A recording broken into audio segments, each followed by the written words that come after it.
on, guys? Today I have another GBB pistol review, and today's going to be kind of an oldie because this one is pretty old. I think out of my whole collection is definitely the oldest one. But this is going to be the HFC Desert Eagle 50 Action Express. So it's for the 50 caliber Desert Eagle, not the 44 or 357. But for the most part, you know, pretty big sidearm. I'm going to go ahead and just talk about, anything I can. This thing's been through a lot, so I'm going to kind of give you, some pros and cons with it. So, for the most part, it's going to be somewhat difficult to get because, I've looked for extra mags I need for this, and man, I cannot find a damn one. But I'm not really too upset over that. I have this mag, which is pretty good. I fixed it up. Anyway, so I'm gonna just go ahead and talk about some trademarks first. So you can kind of see plainly on this side itself, you're not gonna really get anything. Like on the original Desert Eagle, which I have over here, you'll get some kind of marking like Magnum Research Inc. or something, or Minnesota, and then Desert Eagle pistol. This one's my KWC CO2, and then this is the HFC. They're, for the most part, about the same size. It's just this one is pure metal, and this one has polymer. But they both weigh around the same, which is kind of weird. I don't know how that works, but, it works. Anyway, so back to the trades again. Like I said, not a lot, but, you get some emblems here and there. Like this one right here. I will focus so you can kind of see that better. It's like a spider web for the most part. My God, you get a lot of shine from this gun off the flash, so I apologize. But yeah, just a spider web for the most part. And then we flip this thing over, and then we do have something here, but it's not exactly Desert Eagle pistol or anything with the Magnum Research for the most part. Okay, there we go. So it says 2004 HFC Air Model Firearm Series, made in Taiwan. So not exactly, authentic trades if you're kind of looking for that sort of thing. I'd say that if you are, okay, this is doing some bad fuzziness right now. I'd say if you are looking for something authentic, I would definitely go ahead and pick up the KWC version, which is going to have, at least some of that.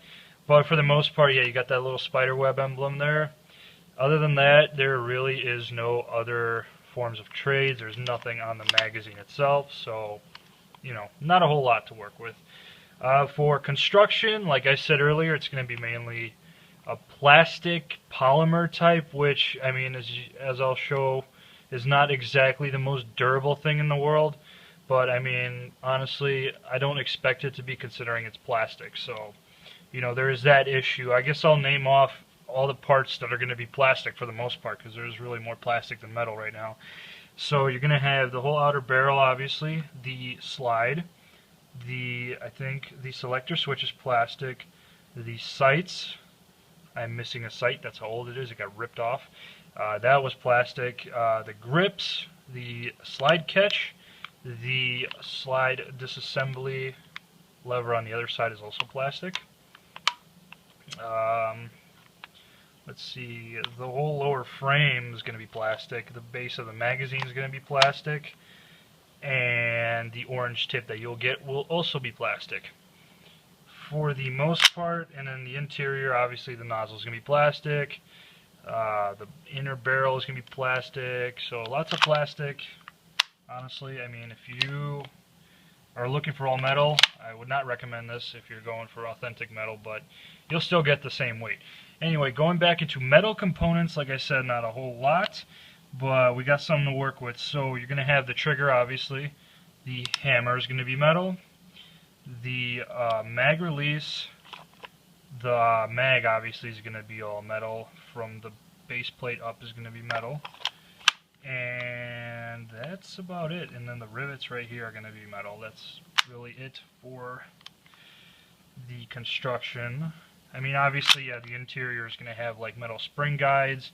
There'll be a metal ram rod in there, like on this one you'll see it, that little metal piece. So that's there. And And then, yeah, that's really it for construction. I mean, just to give you an idea, I mean, just the size of this is just absolutely massive. I'm going to try to see if I can fit like my arm next to it in comparison. So from my wrist to the end of my elbow, yeah, this thing is the length of my arm, which is incredible. And then another comparison would be the 8-inch CO2 revolver by Dan Wesson. So still pretty huge. And then another comparison, I might have to zoom the camera out for this one, is the Luger 6-inch with a suppressor adapted. So you can kind of see the Desert Eagle is huge, but it can be dwarfed by many ridiculous sized sidearms. So it's kind of cool.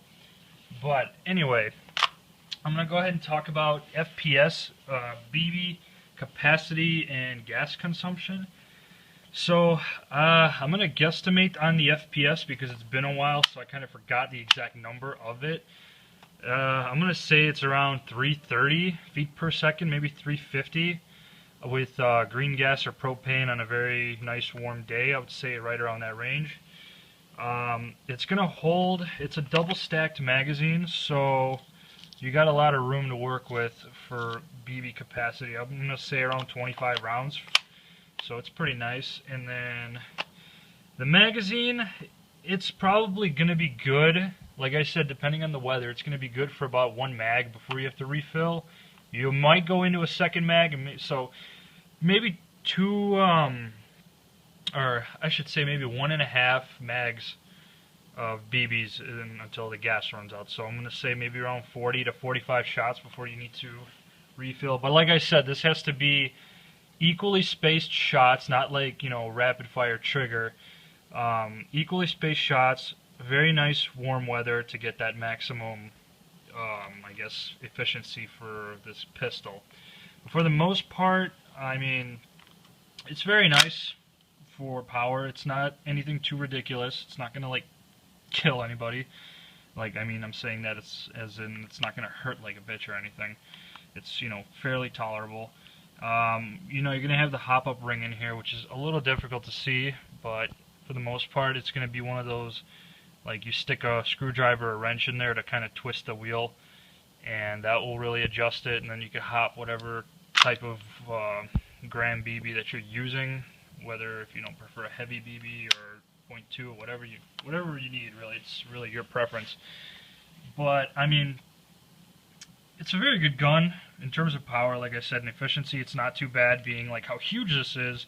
The plastic does play a good beneficial role for the gas consumption since it's less weight to be traveling back and forth. So that's resulting in greater gas or less gas consumption, I should say, compared to this right here, which obviously is going to be metal. It's going to require a lot more, you know, a lot more gas venting to push the slide back, so not as reliable and efficient as the HFC, but, you know, it's, like I said, it's whatever your preference is, whether you like plastic, polymer, GBBs, or metal, steel, aluminum GBBs. It's really up to you. But I'm going to go ahead and talk about some negatives with this. So obviously the big one is plastic, not very durable. Any type of drops or anything might severely impact the performance of the gun, which, I mean, could be a lot of things depending on how you drop it, or just anything happens, you know. Sometimes when you're in an airsoft game, you just got that adrenaline going. You just can't really pay attention when you're bumping into stuff, and you don't really know how hard you're, you know, bumping into stuff, or, you know, when you're running and you drop it, or, you know, whatever. Anything happens. Well, my issue with that is, you can see the slider here is cracked on both sides. But honestly, it's not affecting the performance in any way, shape, or form. I've tried. You can kind of see there's glue residue for where I tried to super glue it. It held for a while, but, you know, it's coming apart. I'll show you underneath exactly why this, you know, isn't playing a huge role in affecting, you know, the gun's performance. First off, I'll start by field stripping. So basic field strip is going to be, you know, you just rack the slide just so the hammer is engaged, or honestly you could just do that, it doesn't matter. You want to take the magazine out, and then you got the switch here. There's a button right here that you press, so you press and hold that, and then you rotate the switch like so. And then once you do that, the slide should just, you know, come right off for the most part. So here is you're gonna have your basic GBB assembly. Okay, let's focus in a little bit more on that. Alright, cool. So for the most part, you know, here's your spring guide rods and the plastic piece like I was telling you. There is a metal piece, so like right where my finger goes across, there's a metal piece and it acts like a reinforcer.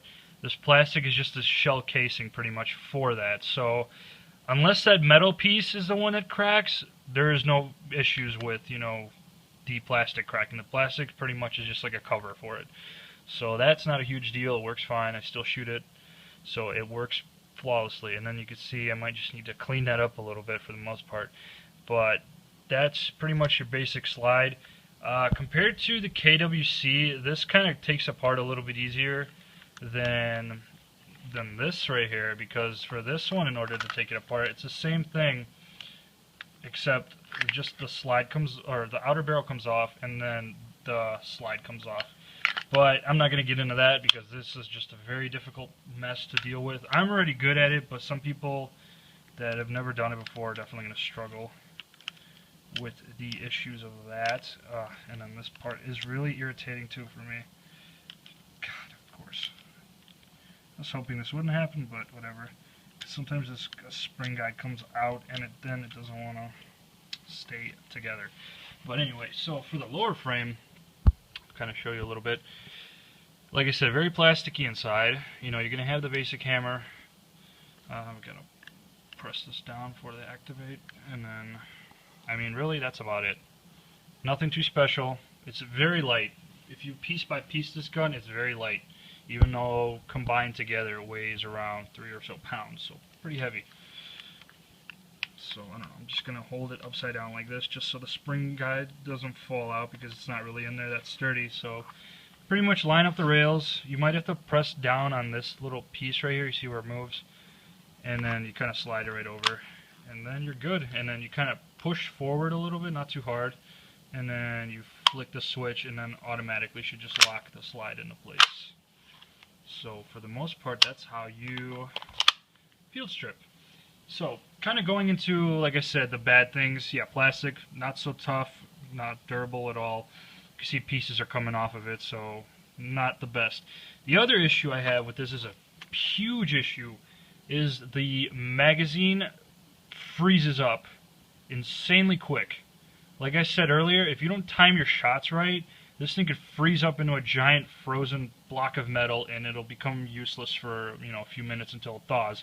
But my goodness, right around 10 shots, if you know, let's say if it was 70, or let's say 65 degrees, this thing would just freeze up. And I mean, it would still work. I mean, the slide probably would move like, I don't know, like that much distance, not like a full travel. But that's, I mean, it'll move full travel for the first 10, 15 shots. But then after that, the magazine just gets so cold because so much gas is coming through to move this big slide. It's going to just kind of start, you know, maybe 3/4 of the way or halfway for like the slide to cock back. So, you know, that's kind of an issue. Like I said, if you don't space your shots properly, it'll freeze up on you and won't work that great. But the other thing I kind of didn't like is the lack of trademarks, because like this logo and trademark here just doesn't make it feel authentic to me. I don't feel like it replicated it, you know, legitly. But I mean, that doesn't hinder like the awesomeness of this gun, not at all. I mean, to me, trademarks is a minimal thing. It's not huge, but I'm just saying it's like, it's for people that do want a legit replica. They would probably want all the trades on it, everything, markings, whatever, like I would. So, you know, just that's just one little thing. But yeah, for the most part, there is really not a whole lot to talk about. I mean, this gun is just really plain and simple. It's pretty old GBB.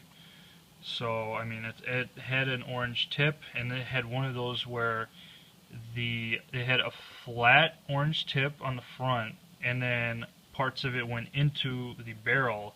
So when I had to take this out, you know, it was a whole lot of work. I just had to sand around because there was a lot of adhesive stuff left. But like I said, this is at home use only. It doesn't go anywhere outside of this house in public, nothing. So, you know, since this is very realistic looking replica, you know, it could be mistaken for a real gun, so be smart. You know, don't go shooting in your front yard. If you have a backyard, if it has fences, you know, you're good. But for the most part, avoid open areas except airsoft fields, and you'll be okay. Because there's a lot of stuff going on. You never know. You don't want to be caught up in a situation like that. But anyway, for the most part, I think I covered most of everything about this gun. So I think that this kind of sums it up a little bit for the HFC Guess Blowback Desert Eagle 50 Action Express. If you guys have any other questions for me, you can definitely leave some comments below. I can reply back and let you know if you had any other questions regarding the gun, you know, any little details, or just, you know, kind of like a life story if you wanted to know some stuff. But for the most part, that's all I have for the HFC Desert Eagle, and I hope you guys have an awesome day, and peace out.